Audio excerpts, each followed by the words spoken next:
해볼게요. 7번입니다. 7번. 모델링을 조금 많이 하는 이유가 이 모델링이 가장 다루기가 편하고 쉬우면서도 하나하나 이게 우리가 기능장은 4가지가 일단은 있잖아요. 보면 이틀에 걸쳐 가지고 하는 건데 뭔가 하나라도 내가 확실하게 끝내놓고 되면 심리적으로 안정감이 들어요. 그래서 모델링이라고 이렇게 자체가 빨리 끝내는 계속 나가는 이유가 이거 하나로 완벽하게 끝내놓으면 그 다음에 기계 쪽으로 넘어가고 그 다음에 또 선반 쪽으로 그 다음에 범용 쪽으로 들어가게 되면 하나하나 완성도가 좀 더 이렇게 앞당겨지기 때문에 좀 중점적으로 합니다. 할 때 자전거 혹시 타보신 적 있으세요? 자전거를 배울 때 어떻게 해야 하나요? 처음에 그냥 이게 듬성듬성 하는 게 아니라 할 때 넘어질지언정 넘어져서 뭐 팔꿈치나 뭐 무릎이나 까지고 아픈데 그래도 그걸 참고 계속 타다가 보면 빨라지잖아요. 보면 이게 지속성인 것 같아요. 그래서 이것도 똑같은 것 같아요. 그래서 모델링을 좀 오전 시간에 좀 계속 나갈 거고 오후에는 가공 쪽으로 들어가겠습니다. 앞서 첫 시간에 얘기했듯이 항상 환경 설정에서 자동으로 치수가 나오지 않도록 꺼주시고 그 다음에 시작은 타스크 환경에서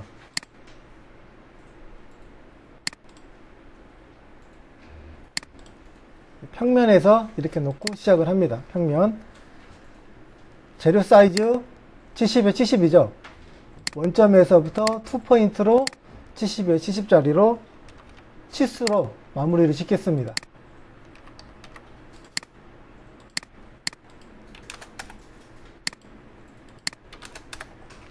완성이 되고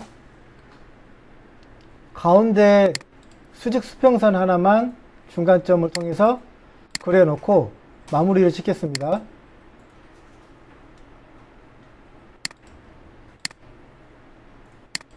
이 선은 구성선으로 일단 바꿔주시고 자, 여기까지 되셨으면 스케치가 거의 마무리인데 가운데 하나만 더 그릴까요? 나중에 그릴 것보다 미리 그려놓죠. 직사각형으로 30이라고 나와 있죠. 30 그걸 한번 그려볼게요. 그런데 일단 앞에 한번 보세요. 30을 그릴 때 저는 직사각형을 통해서 대략적으로 그려놓고 이 상태로 보시게 되면 이 수직 중앙에다 그려놓은 수직 수평선에서 이 직사각형이니까 정사각형이니까 여기서부터 15 여기서부터 15 여기서부터 여기까지 여기서부터 여기까지 거리가 맞아야 되잖아요. 근데 지금은 안 맞기 때문에 이 상태로 하려면 치수를 2번씩 더 한 번이라도 더 많이 줘야 돼요. 근데 이런 경우에는 대칭으로 저를 맞춰버려요. 대략적으로 그려놓고 어떻게 하냐면 대칭 만들기 있죠. 얘를 선택을 해가지고 먼저 하나부터 하세요. 이거하고 이 선은 어디를 중심으로? 이 중간에 있는 선을 중심으로 대칭이다. 그러면 여기가 이제 화살표가 하나 생겼죠. 이게 대칭이라는 표현이에요. 다시 얘 재설정으로 한번 하시고 그 다음에 이제 여기 위에 선이죠. 얘도 마찬가지예요. 이거랑 이 선은 여기 가운데 선으로 대칭이다. 그러면 어떻게 돼요? 밸런스가 맞아지죠? 이렇게 되면 좀 더 편해질 거예요, 아마. 그리고 나서 이제 구석은 치수로 줘야 되죠. 이 급속 치수로. 하나씩만 주시면 돼요. 여기 30, 위를 주던 아래를 주던 상관은 없어요. 아래 줄까요? 얘도 30. 어떠세요? 완전히 구석이 됐죠? 좀 더 이렇게 편하게 할 수가 있죠. 여기까지 되셨으면 종료. 스케치는 끝났습니다. 스케치는 끝나 있고 그 다음에 이제 돌출하기 전에 지금 보시면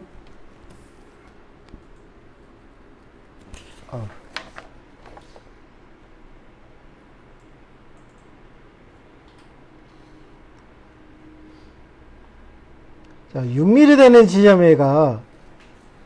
되는 지점에가 지금 R45짜리하고 R70짜리를 만들어야 돼요. 응유되는 지점에다가. 그래서 그거를 갖다가 할 건데, 돌출로 먼저 할게요. 돌출. 거리가 29mm네요. 두께가. 얘를 방향은 아래쪽으로 없음으로 하나를 만들어 놓으시고, 정중앙으로 갈 거니까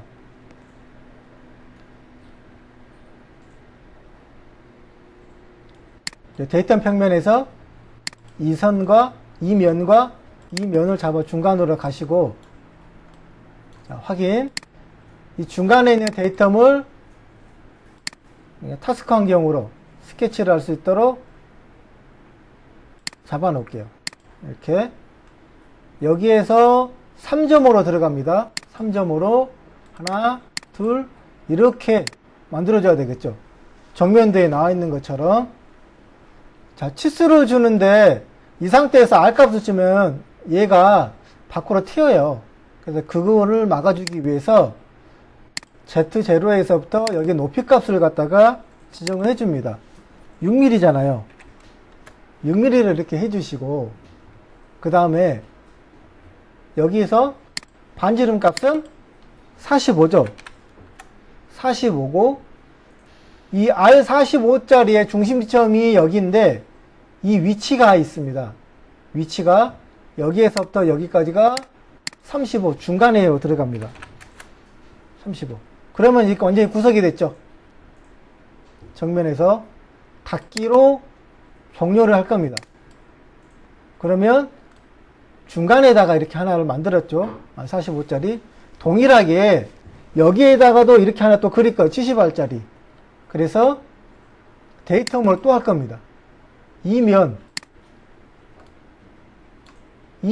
잡아주세요. 네, 거꾸로 했네요. 데이터 이 면을 잡아주는 거예요. 그러면 중간으로 오죠?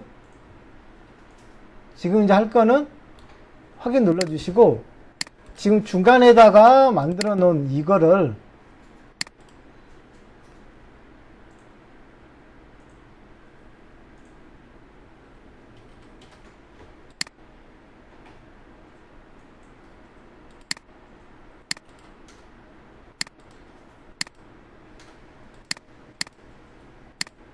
타스크 원점으로 이렇게 잡아 놓겠습니다.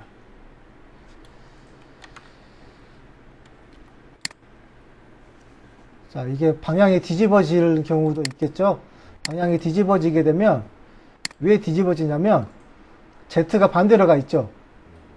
Z가 내가 바라보는 쪽으로 와야 돼요.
다시 할게요.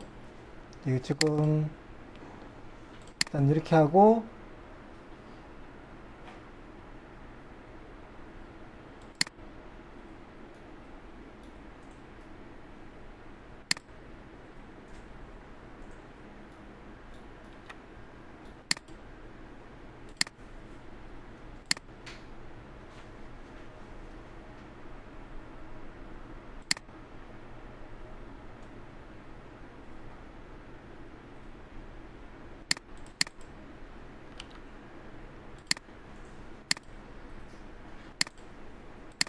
네, 바로 이렇게 들어갈게요. 이 상태에서 방향을 틀어주시고 3.5로 위치는 똑같습니다. 여기는 6mm, R 값은 70이죠. 원점은 35로 해주시면 되겠죠. 완전히 구석이 다 되죠. 짧으면 조금씩 이렇게 이게 당기면 늘어날 수가 있어요. 그래서 이렇게 만들어 주시고 지금 이 상태에서 수압으로 들어갈 겁니다. 수압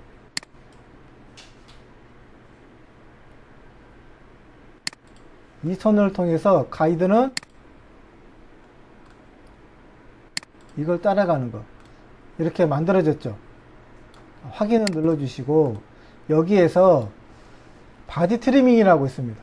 바디 트리밍 여기에서 툴 옵션은 이걸 통해서 확인 컨트롤 Z 다시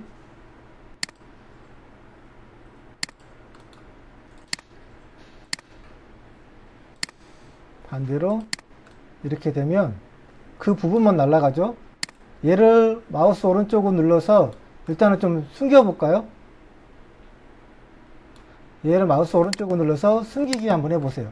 그럼 이 모양으로 나가죠.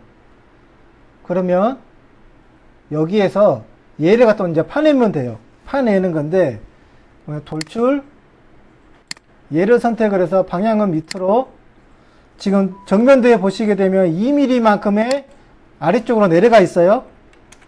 2mm 내려가 있는 상태에서 그 상태에서 깊이는 7mm가 되겠죠.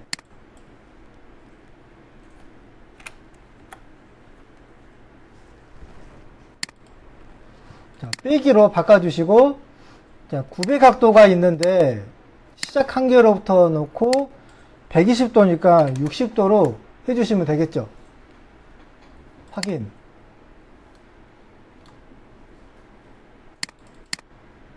결합이 아니라 빼기죠. 그럼 이렇게 나오죠.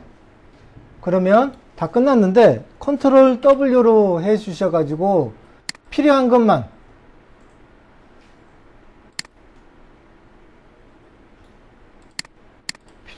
놓고 나머지는 뭐 할까요? 이제 필렛 하면 되겠죠. 모서리를 부른 데서 R6